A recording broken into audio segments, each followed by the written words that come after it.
My name is Ivy Mbiro. I'm an author. I'm also a mental health advocate. I use my mental health advocacy through storytelling, and that's what I've been doing for the past 2 years now, whereby I teach kids how to be more emotionally self-aware through storytelling, and that is via storybooks. Today, she writes stories for children, stories that speak to their fear they rarely say out loud. Moment of doubt, moments of feeling not good enough. As I said earlier, I'm a mental health advocate, and I really wanted to focus more on teaching kids about emotional awareness through storytelling. I remember this day when I went with my sister to a certain bookstore, and I noticed most of the books that they had were important. I wanted to get some books for her kids. I have Kisha, Kenzie, and Kilani, her kids. And I noticed, again, the books were important, and they not only lacked relatability, but they also lacked representation. That's when I got the idea of writing the books for them. Because I knew exactly the kind of storybooks I wanted to get for them, but we could not get that in bookstores. So starting with Nia and the Power of Yet, it teaches kids about resilience and not giving up with themselves, on themselves. And I remember writing that book for my niece Kisha, and she was really struggling with math and other subjects in school, and she really gave up on. She was like, I cannot do this. So I wrote that just to teach her resilience and not giving up. Then we have Baraka and the Big Worry Cloud, whereby kids the kids that deal with anxiety, whereby you find a kid who is very shy, he's not outspoken in school, he feels like everybody else is so bold, but I'm here. Then you know how kids are very imaginative, and in this story, Baraka views anxiety as this big worry cloud following him all over, and he feels that it's so heavy. It's following him everywhere he goes, and he's like, what's happening? This cloud is weighing me down. Until one day he goes to the forest and he meets a magic owl. This magic owl is like, what's wrong, Baraka? You look so down today, what's wrong? And Baraka was like, it's this cloud. It's always weighing on me. I can't get rid of it. I can't escape it. It's always following me. And the owl was like, we all have this cloud. I have mine too. What I've done is I've learned how to manage it. I've learned how to shrink it. And that's when the owl taught Baraka how to manage his anxiety through journaling, through coloring, and through talking about it. So to me, that story was so powerful because, again, it teaches kids that you don't just push aside worry, and worry will never happen ever in your life. It's always there. You just need to manage it. Every dream begins with a spark, sometimes small, sometimes quiet. For Ivy, creativity was always close to her heart. What began as a hobby slowly became a purpose. My author journey started from a place of passion. It's not a business or a source of income for me. It's, again, as I said, I noticed there was a very huge gap in the market. I noticed we don't have books that have representation or relatability. Yes, we have a storybook about lion and the Simba and the hyena did this, but how will that kid relate to that story? And for me, I really love my author journey because of how I use my voice to impact kids' lives. And I've seen that firsthand with my sister's kids, how Nduta's box of confidence has impacted Kisha's life, and how another storybook I wrote called Kelani and the Enchanted Forest has impacted Kelani's life because she's this dark-skinned princess, fairy princess. And we have never seen that. We've never seen a dark-skinned fairy princess, and I wanted to show her that you can also be that. You can also be a fairy princess. You don't have to always idolize Sophia the First and Cinderella. You can also be that. And to me, that gives me the drive to do what I'm doing. And I've also seen reviews from parents how the story of Baraka has helped their kids understand anxiety and understand these emotions. Because again, parents are very busy with their day-to-day lives. Millennial parents are always, you have rent, you have bills, you have all this work stress. You don't have time to show up for your kid intentionally. And that means understanding their emotions and being there with them to affirm them. And not only affirming them through your words, but also with actions. So for me, I wanted to write a story that affirms them directly. You don't need to hear these words from your parents, but from that storybook.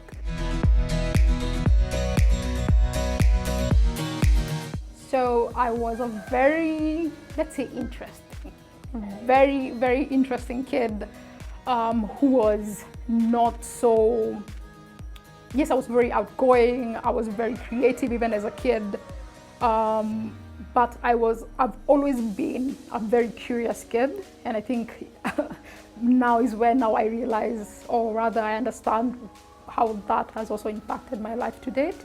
I went to a school called North Ridge. It's those sides of Kiambu town, Kiambu County, those sides.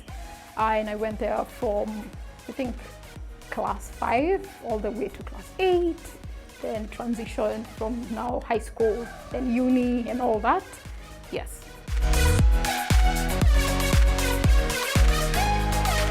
My first hobby was interior design. I was very hooked on interior design. I used to decorate everything at the house, arrange furniture, come up with concepts and all that, artwork and all that. Being an author has come later, like recently, and it has come now from a place of raising or help raise my sister's kids and seeing a gap in now like the storybooks and also how parents show up for kids. That's where all that started. It's something that happened impromptu like that. It's not, if you ask me this question about being an author 2 years ago, 3 years ago, I would have laughed at your face. So it's nothing, it's not something that has been in my life or thinking about.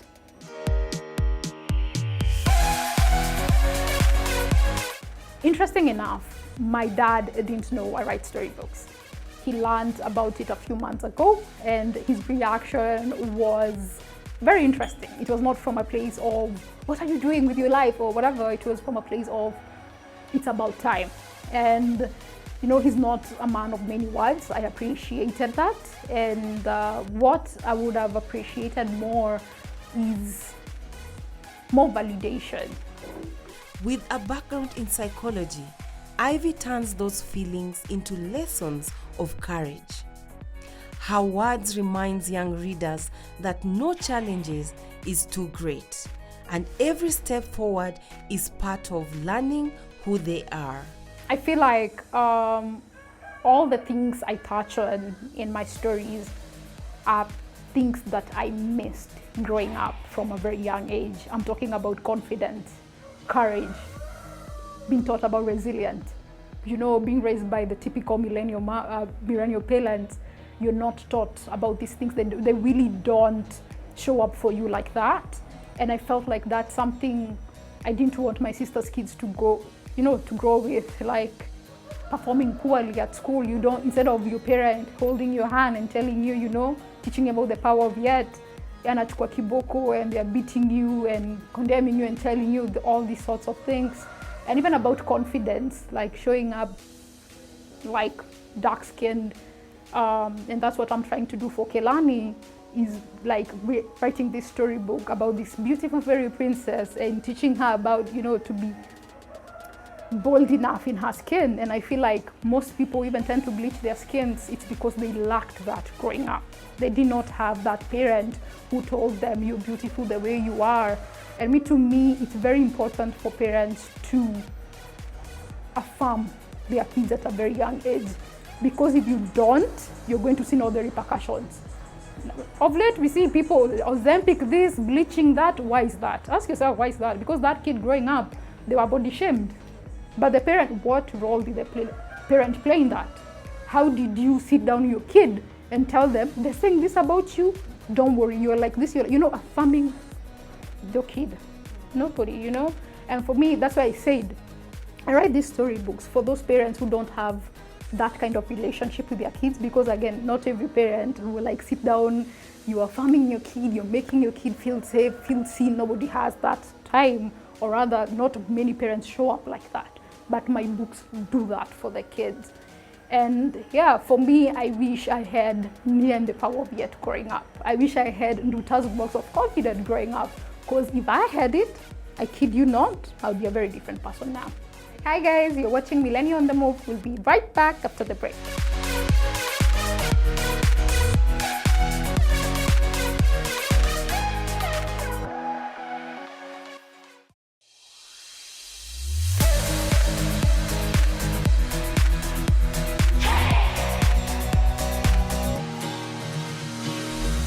Welcome back to Millenial on the Move. Let's proceed with my journey. The magic truly happens when Ivy visits schools to read her stories. As the pages unfold, little eyes light up with wonder. In those moments, seeing their excitement, their curiosity, she feels a joy beyond words. The highlight of my other journey was last year. Last year, I did a charity event. It's called Stories That Heal, whereby we did a fundraiser.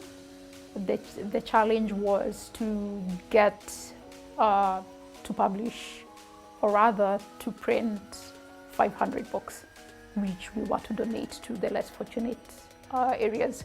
Because we realized the reading culture in Kenya is non-existent, and many people are here battling bills, they are battling the day-to-day challenges. So ni unga utanunua ama ni mtoto utanunulia storybooks. And again, we don't have books that are relatable for kids to enjoy. For the reading culture to be existent, you have to create books that are not only very relatable, but also very entertaining for these kids.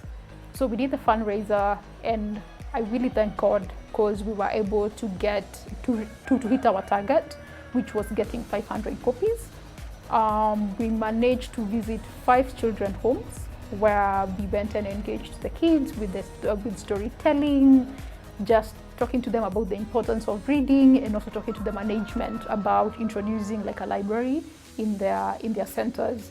And I really pride myself in touching those kids' hearts, because I wish you could have seen their reactions. Like, these kids were so happy. And I remember 2 beautiful girls approached me and they were calling me, Teacher Ivy, can we please read this with you? And I remember sitting down with those girls and we were reading we were reading Nduta's Box of Confidence, and they were prompting, because the book has like questions, and they were asking me questions, and they were like, what does it mean? Like the question was like, what makes you feel confident? And they were asking me, please explain how do we know we are confident, asking me those questions. And to me, that was a whole full circle moment, and that validated what I do.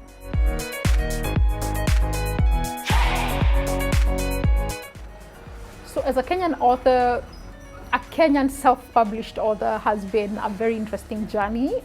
And many people don't understand that there's a very big difference between being self-published and traditional published.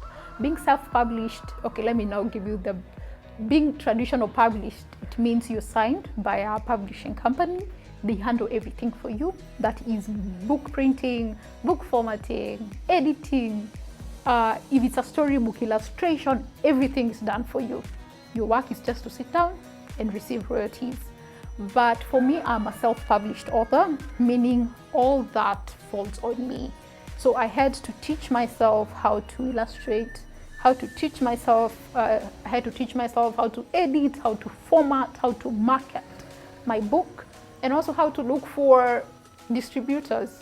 Because again, yes, I have a book, I've printed the book, how am I going to distribute it? So you have to also look for distribution partners.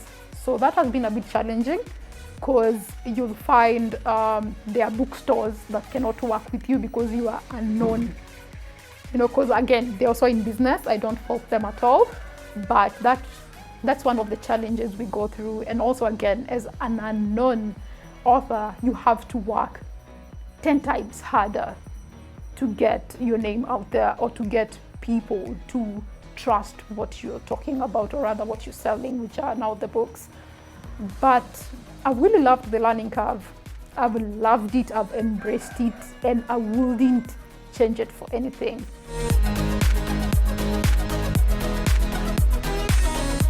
So writer's block is very, very common. For me, okay, how it works for me is I get into like different zones. There's a zone that I'm going to be extremely creative. So during that time, I normally pour into it 100%. So I'm going to write so many titles, then I'm going to shelve them. I'm going to shelve them, all of them, in my laptop.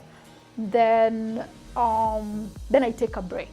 But now, like currently, like since I did the books that I'm currently publishing, I did them a few years ago, right? So currently I'm in that zone whereby I have no creative juice left. No, that's when the writer's block comes in. What I'd advise is just take time off, because again, it's a creative juice. Sometimes it ends, sometimes it's like running low. You just need to pause, get away from it, zim a laptop. Then once you have recharged, you can go back and do it. Because if you force it, it's going to seem like a task. And you don't want to force it, because when it seems like a task, or rather when you feel like it's a task, you're forcing yourself to write that book, the reader can tell. Yes, they can tell with how the story is flowing, the creativity level in that book. It's very visible.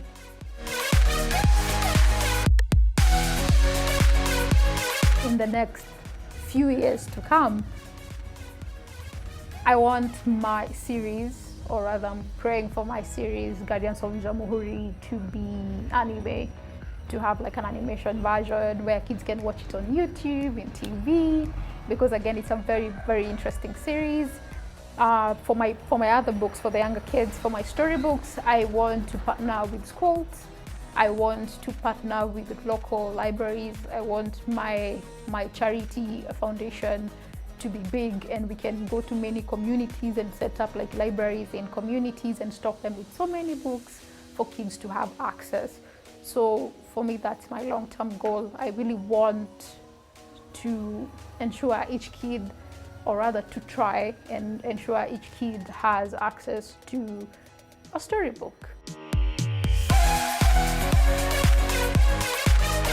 Giving up is not a choice, because it's not. Because if you give up, nobody has your back like you do. Don't think that when you give up, your dad, your mom will come and have your back, or your friends. Nobody has your back.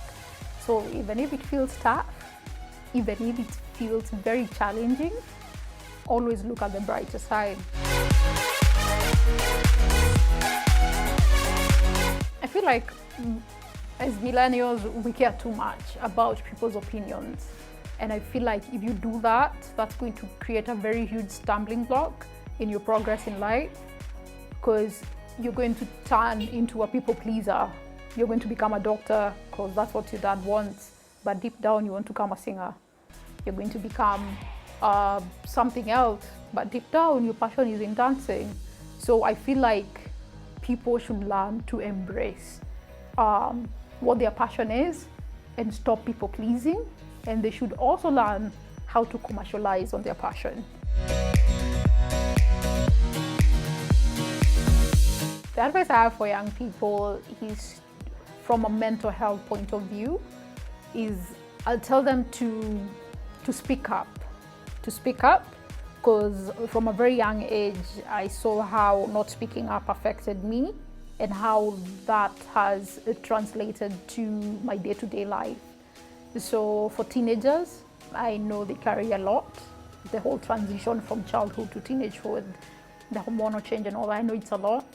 I would really encourage them to speak up. And also for millennial parents, I would also advise them to show up better for their kids, and also to create that safe space for the kids to feel like, you can open up, because that's what parents don't get.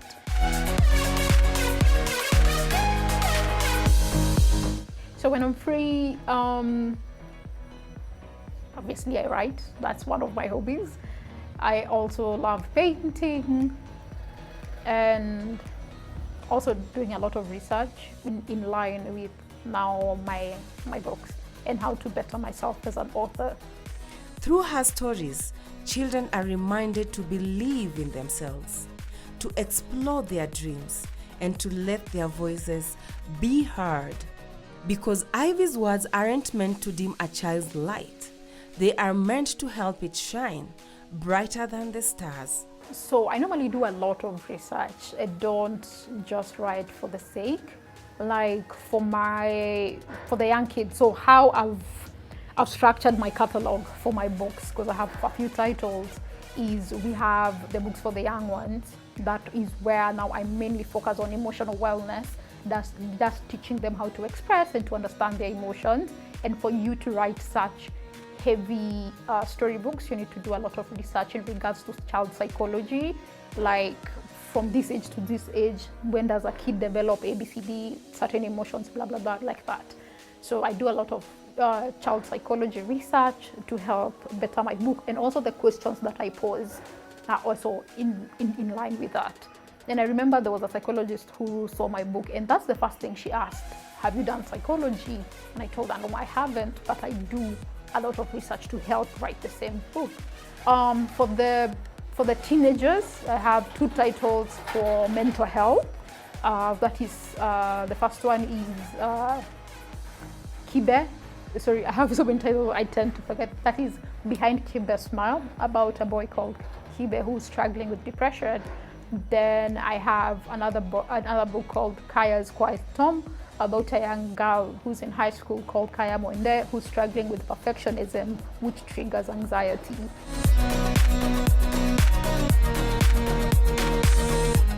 My parting shots will be for anybody who's watching this show: when you go to any bookstore, just ask for a Kenyan book.